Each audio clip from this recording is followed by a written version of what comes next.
Përshëndetje, mirë se u gjetëm. Përshëndetje, si jemi? Beni, Ministre, jemi në kantierin e fazës parë të punimeve të kampusit ri të Akademisë Forcave të Armatosura. Një masterplan domethënës, sipërfaqe të konsiderueshme, po edhe për akomodimin jo vetëm të kapaciteteve dhe nevojave aktuale, po edhe të gjitha parashikimet që kemi për forcën armatosur dhe stërvitjet deri në vitin 2030.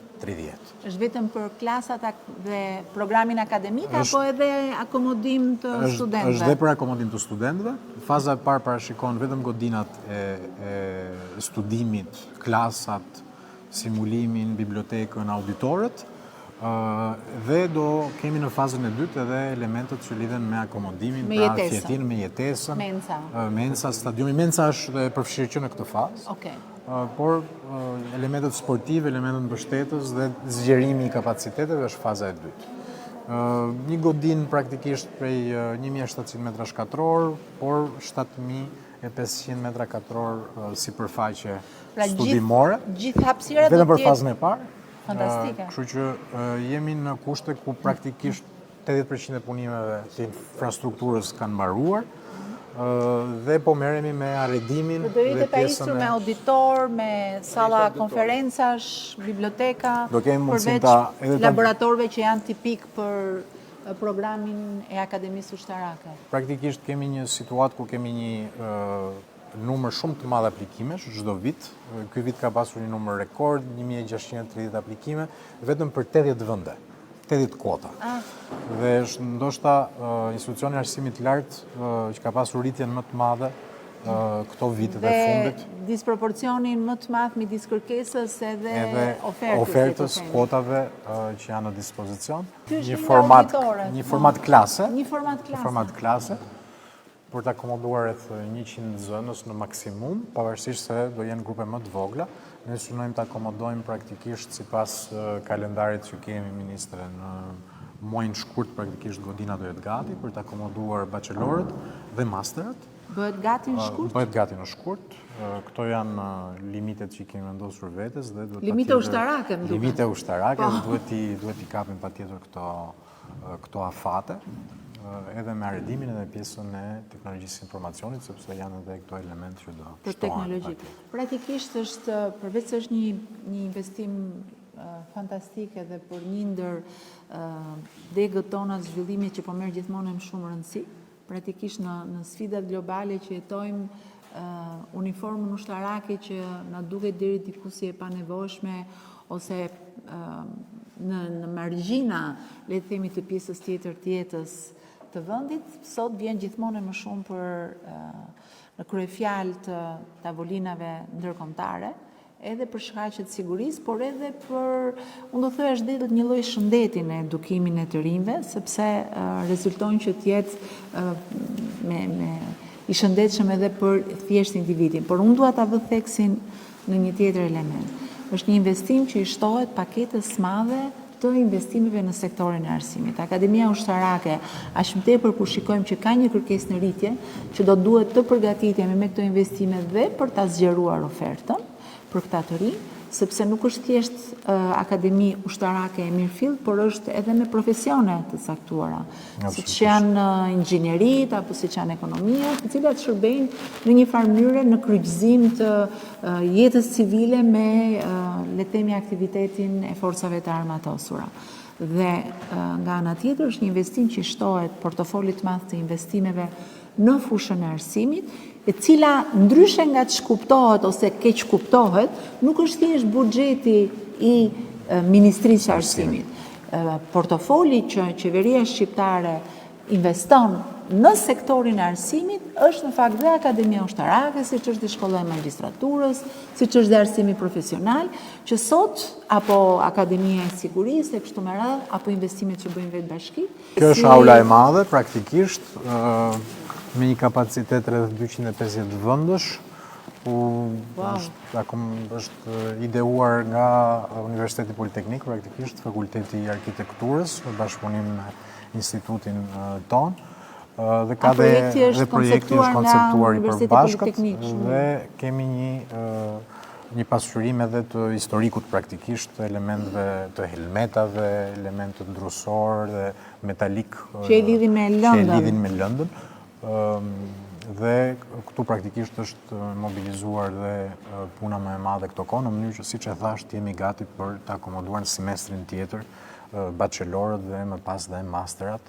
Dhe siç e përmendët dhe ju, kemi një ofertë akademike tashmë në Akademinë e Forcave të Armatosura, e cila mundëson edhe aspektin profesionalizues, pra nuk janë vetëm kurse akademike, janë dhe kurse që profesionalizohen, sidomos në sektor, siç e quajmë ne në gjuhën e forcave të specialiteteve, pra kemi masterin e sigurisë kibernetike, i cili është bërë shumë tërheqës dhe pasohet edhe me investime në rrjete, në sisteme, me gjithë kurrikulën përkatëse, në mënyrë që të ofrojnë praktikisht ato kapacitete që ka nevojë forca për të ardhmen, si kundër dhe për të ardhur në mbështetje sektorëve të tjerë shtetëror që kanë nevojë për këto kapacitete, sepse Akademia e Forcave të Armatosura nuk funksionon vetëm në dobi të forcave, por është kapacitet kombëtar praktikisht, sepse këtu formohen edhe liderat që administrojnë procese që lidhen me armatimin, që lidhen me industrinë, që lidhen me sigurinë në sensin e gjerë të fjalës. Dhe të mira janë edhe kjo iniciativa me fundit, unë dua ta përmend sepse edhe kam pasur një hënë shumë pozitive të masterit të kombinuar që kemi bërë për shumë në Universitetin e Vlorës në fushën e marinës, por edhe të aviacionit. Edhe inxhinieria armatimi që është shtuar. Dhe besoj që kombinimet të tilla general me universitetet e tjera janë shumë të mira sepse krijojnë një rrjedhim të universiteteve dhe pastaj brenda universiteteve shikojmë edhe mundësinë e ndërkombëtarizimit, sepse është e vetmja rrugë që na pret për jetëgjatësinë, por sidomos për cilësinë e arsimit lartë në Shqipëri.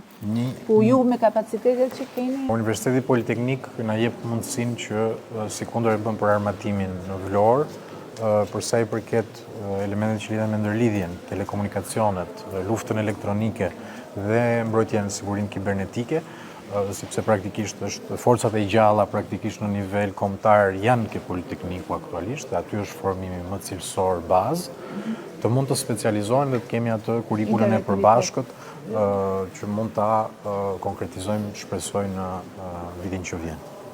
Super. Po kjo ka dhe ambientin fantastik shtu rreth rrotull, domethënë është një lloj kampusi. Është kampus i mirëfillt, është kampus i mirëfillt universitar. Po ndjekim modelin e West Point-it që kemi pasur. Edhe ata në një loginë e vendosur, pavarësisht se janë në një sipërfaqe pak më të madhe, por për kapacitetin që kemi ne në nevojitën është shumë e bukur.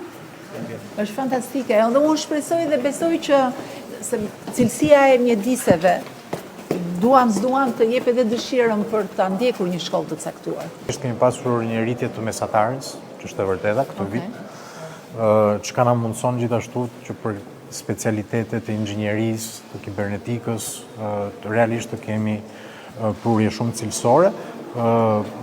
Studentët paguhen nga momenti që kryejnë betimin dhe formimin mbas muajve të parë dhe betohen, paguhen, janë me rrogë cilësore, sepse praktikisht një ushtarak në vit të parë sot merr 800 euro rrogë, dhe pastaj ka ecurinë me gradat, me vështirësinë.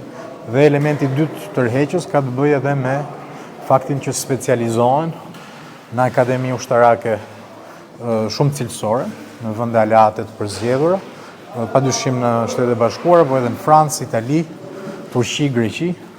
Dhe kjo i shton kurrikulës praktikisht atë elementin tërheqës. Si është raporti djem dhe vajza? 25% janë vajza. 25% janë vajza. Ka rritje të kërkesës Ka rritje, po patjetër. Nga vajzat? Vetëm disa janë skualifikuar për shkak të kritereve që ne kemi. Të kritereve fizike mbase? Po, jo fizike, po edhe gjatësisë dhe parametrave të tjerë. Po, atë kisha. Po gjithsesi prapë 25%, nuk është pak. Jo, është goxha. Po ta, sepse kjo ndryshon dhe mentalitete. Raca që ka fantastike. Po, element që mund të kryen edhe aktivitete. Po pra, element për të kryer aktivitete, po edhe për të krijuar ndoshta edhe një moment të socializimit të studentëve, se vërtet jeni forcat e armatosura, po Brenda e keni dhe momentin I kemi e kursuar rëndësit raportit njerëzor. Edhe pa ardhur këtu, po kur të vim këtu patjetër që edhe më tepër, Okej. pa diskutim. Fantastike. Sa student ka sot akademia? Nga viti i parë deri, 450 bashkë me masterat. do me thënë, bachelor, master. Kemi dhe elementin e formimit të kadetëve nga Kosova. Kemi rritur okay. kuotat dhe për ta, që është e vërteta, Dakord. në mënyrë që Ju ofrohet edhe atyre të mundësia. pozicionohemi gjithnjë më shumë si një kampus rajonal, Rajonal. edhe për Kosovën patjetër, sepse kemi bashkëndajmë të njëjtat parime formimi dhe në kuadër të bashkëpunimit kombëtar, do të thoja, mes Kosovës dhe Shqipërisë, Mund por të jetë tani, mund të jetë edhe hapur ndoshta për apo akademitë kushtarake nuk kanë hapur apo vende të tjera. Për shembull siç shohim në Turqi, në Itali, kemi marrëdhënie të në tjera. Greqi. Kjo ndodh për kurset e nivelit lartë. Dakor. Për kurset e oficerëve dhe kurset e nivelit lartë kemi element të tillë ku vinë nga akademi të vendeve të NATO-s.